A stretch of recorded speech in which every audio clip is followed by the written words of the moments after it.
Food is so expensive. Every time you swipe your card, it feels like you got punched in the gut. Since February 2020, grocery prices have gone up 25%. This is just one of the things that's stressing us out. And in this video, I'm gonna share 3 research-backed psychology hacks and an AI hack that can help you handle this crisis.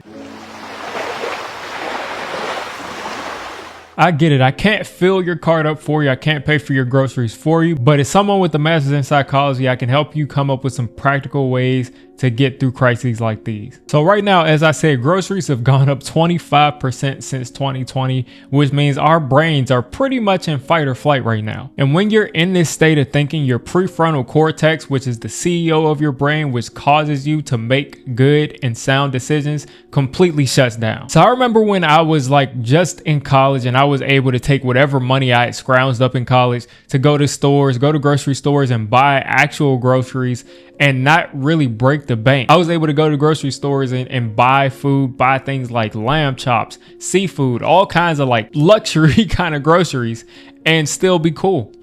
And you fast forward to today. Now I don't eat meat anymore, but I'm seeing people that are talking about the prices of eggs, the prices of things that are staples in most people's diets being through the roof. I mean, eggs used to cost $1.89 for a dozen eggs, and now I'm seeing them for all kinds of ridiculous prices. And really what we're looking at right now is scarcity when it comes to food, which everybody needs. Everybody needs food, so everybody's experiencing this from some perspective. And when you have any sense of scarcity, research shows that it narrows your focus. So it narrows your focus into surviving, narrows your focus into food instead of all the other things that you need to do. And like I said, research shows that if you're worried about those sorts of things, if you're in a state of scarcity, it is very difficult to focus on other things. And this brings us to the psychological concept called cognitive reappraisal.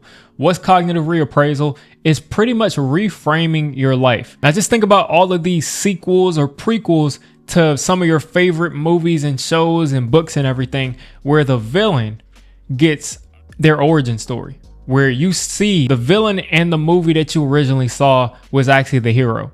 Well, take that and apply that to your life. Instead of saying groceries are so expensive, there's nothing I can do, maybe turn this into, this is my perfect chance to learn how to go to BOGO sales or to coupon clip. There are a ton of people who've been coupon clipping for years who spend no money at the grocery store, and sometimes they even get paid money. So there are a ton of opportunities that you have to kind of streamline that process so it becomes cheaper for you. I'm a floor guy. I sit on the floor and it's very comfortable.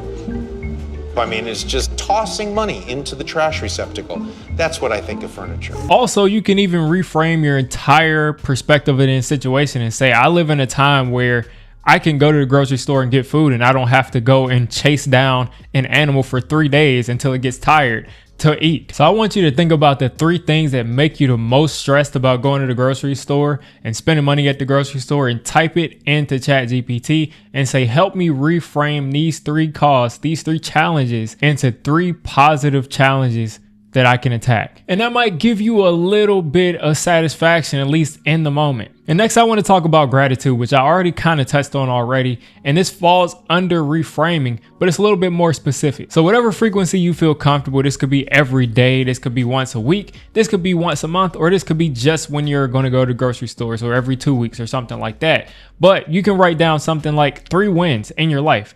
3 things that you did that were wins in your life before you do that. That way, instead of you being completely focused on the groceries or completely focused on the light bill, which has gone up a lot too, or completely focused on all of these things that are just changing, or politics, or whatever you're focused on, putting chemicals in the water that turn the friggin' frogs gay, to good things that are happening in your life, so your brain is not completely engulfed and everything that you don't like. And we live in such a capitalistic society that it's always tied to, I did this at work, or I did this at school, or I did this. And these things can include things that you did at work or school, but it could just even be like, I made something new today. I made a new food today, or I did this today, or whatever you did that you're proud of in any way. It could be like, I slept 8 hours today and I've been trying to sleep 8 hours for 6 months. And something cool that you can do is that if you have friends and you're in a group chat with friends, you can make that a part of your group chat where you just type in something that you liked about your day that day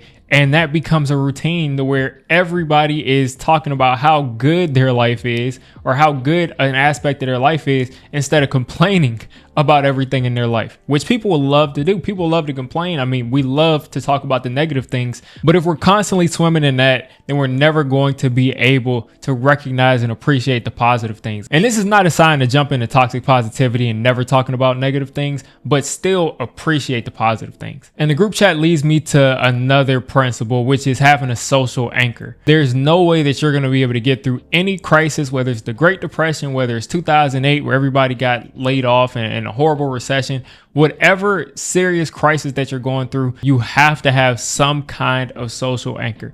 So that could be your best friend, that could be your dog, that could be your cat, that could be your that could be anything, but somebody that you can go to that has your back in some kind of way. So yeah, you can do things like share your wins of the day, or you can do things like just tell them about something that's going on in your life that you just want to vent on, that you have to put out there, because things have been rough the last couple of years for a lot of people with this economy. And I'll tell you personally that I would not have been able to get through this without a social anchor, without multiple social anchors. But you really need one. You need at least one. So look for a social anchor, or lean into the one that you already have, or be someone for someone else. And you know, sometimes if you really don't have a big community or somewhere you don't know many people, online could be a good resource in the short term. You could have, you know, meaningful relationships on Reddit or meaningful relationships in a Discord. Don't let people tell you that just because those people are online that you have to abandon them and look for real people, because they are real people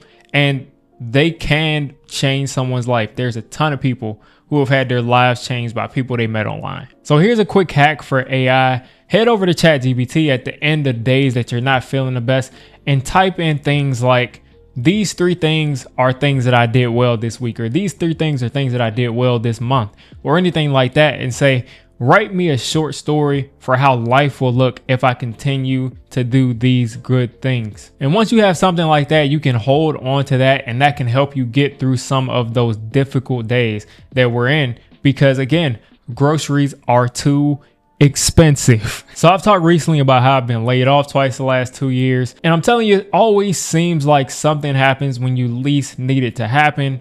Like for instance, I never had any health issues until my insurance lapsed after I got laid off, and I had to go to the emergency room, and I ended up having to pay for that with no insurance. So that's never fun. I definitely understand how difficult things can be in today's world, but I was able to apply principles like these to help me through these last 2 years, and I think they'll be really helpful for you all to try too. So try these hacks out, and if you find yourself wanting a little bit more tips for dealing with this part of your life, check this video out right here.